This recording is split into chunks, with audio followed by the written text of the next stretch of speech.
Մարդասիրական ակցիա Վանաձորում ի պաշտպանություն թափառող կենդանիների տեղի անասնաբուժական կլինիկայի նախաձեռնությամբ միջազգային կազմակերպությունների աջակցությամբ իրականացվող ծրագրով այստեղ անվճար կստերջացվեն շուրջ 300 շուն և կատու։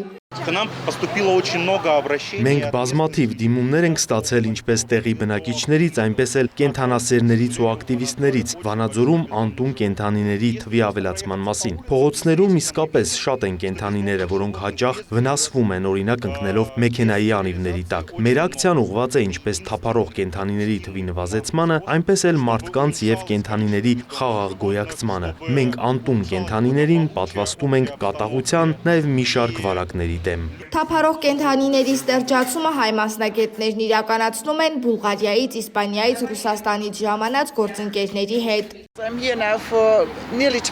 Արդեն մոտ 12 շաբաթ այստեղ եմ։ Նկատում եմ, որ շատերն են վախենում շներից, բայց նրանք չգիտեն ինչպես վարվել կենդանու հետ։ Եվրոպայում շներն ընտանիքի անդամ են, նույնիսկ քնում են տիրոջ անկողնում։ Թափառող շների թիվը նվազեցնելու համար շատ կարևոր են ստերջացումը և պատվաստումը։ Դա կօգնի, որ մարդիկ չվախենան վարակների հնարավոր փոխանցումից և շներին որպես ընկեր ընդունեն։ Մեր ակցիան հենց այդ նպատակներին է ուղղված։ Կստերջացվեն ոչ միայն թափառող, այլև սոցիալապես անապահով ընտանիքներում պահվող կենդանիները։ Արմինեն մոտ 60 շուն ու կատու է պահում, ասում է բոլորը ստերջացված ու պատվաստված են, հերթը ամենափոքրերինն է։ Այսօր գրանցել եմ 7 կենդանի, որոնք որ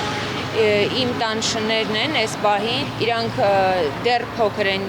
չէի հասցրել ու շատ մեծ հնարավորություններ, որ ծրագրի շրջանակներում կարող եմ անվճար իրանց ստերջացնել, ինչև մի տարեկան ձագուկներ են այսպես ասած, իսկ վաղը և մյուս օրը պետք է աշխատեմ դրսում թափառող կենդանիների բերմամբ։ Բոլոր շնեն բերում, կաստրացիա, ստերիլիզացիա անում են, նախ քչանում է ձագեր ունենալու հնարավորությունը, չնայած բնականաբար չի կարող դա միանգամից ավարտվել, երկար ժամանակ է պետք, որպեսզի որոշ չափով քչանա կենդանիների աճը։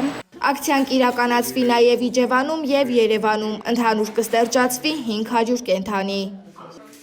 Սերինե Սերոբյան, լուրերի համար։